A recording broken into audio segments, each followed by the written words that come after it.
Rolling, good. Bob, we'll start us off. Yeah, can you just, is this your first time out spring? Just what are your overall thoughts of the Very nice people, great fan support. I mean, to see the amount of people come and show up and be enthusiastic about us coming here to do what we did with Samaritan's Feet this morning and the amount of people that were there.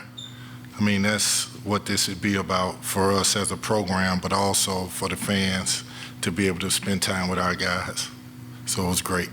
I guess, you know, probably Cal's not giving running commentary with the microphone from this practices, but was that a typical practice, or what did you think of the practice?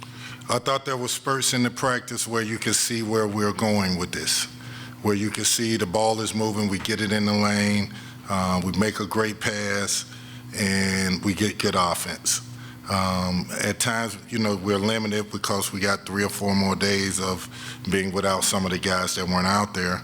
And when they come back, you'll see the full complement of exactly what this team is. But I like when the ball hits the lane and we're doing what we practice, we set good screens. You can see that it's difficult guarding a DJ Wagner, it's difficult guarding a Boogie Flan, Carter Knox, TB, athletic around the rim. We have pieces that are going to be really good. We just got to get everybody together and start practicing together.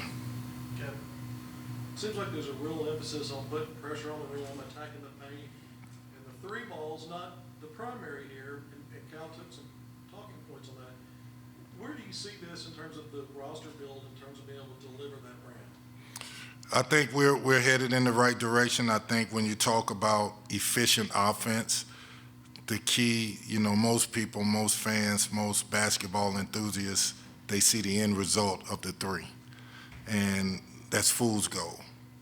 The end result of a basketball or a good basketball offense is ball movement, spacing, getting the ball in the lane. Once the ball get in the lane and there's passing being made, you're shooting the ball now in rhythm.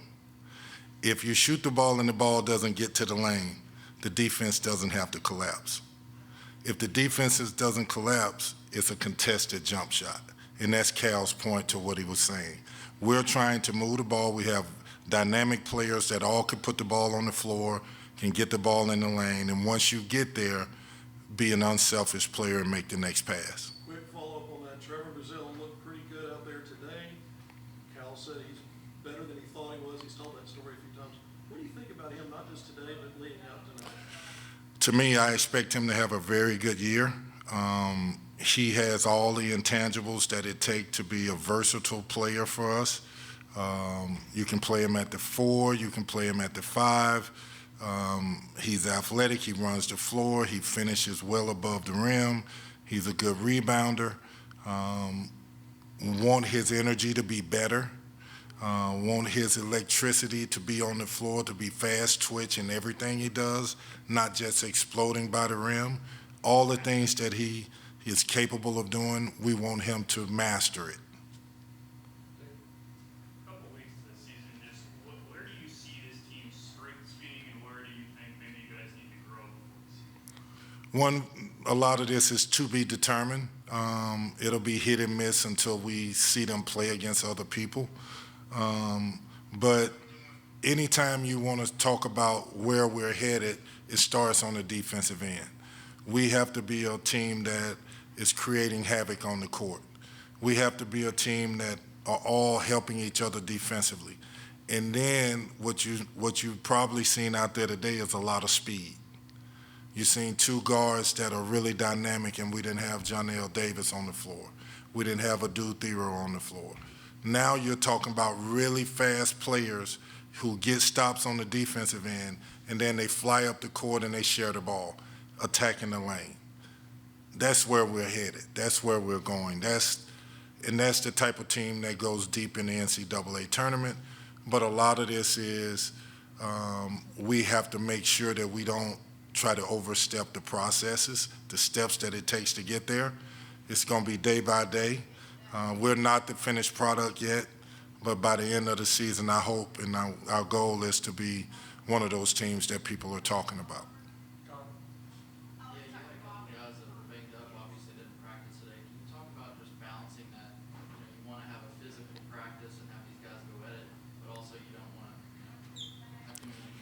I think the great thing about what Cal has done is he has put together a staff of GAs that are, as you can tell, some of them at times they look bigger than the players that we got. So we have 4 or 5 guys that can practice against our guys at times that make it competitive.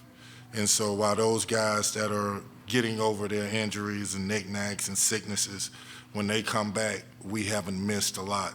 Now, it's been tremendous for our freshman, Boogie Flan, to be able to practice every single day in a competitive environment against a guy that's been in college and played.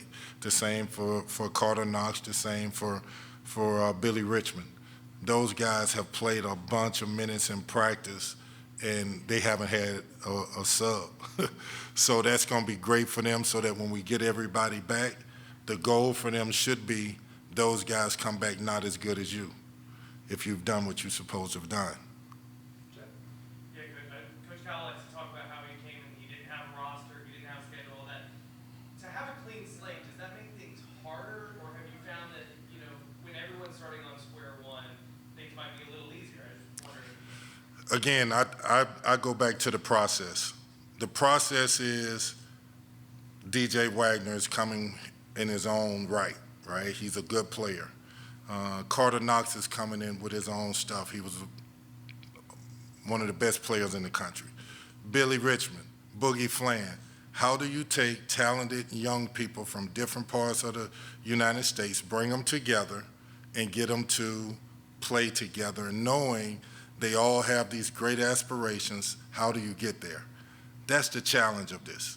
The challenge is taking really good players and building them so that they can be selfless and be about team and understand that the other ingredient to getting your goals, the NBA don't just want guys that can score that lose every game. They want guys that win. That's the other piece to this. That's the other talent that people don't really talk about.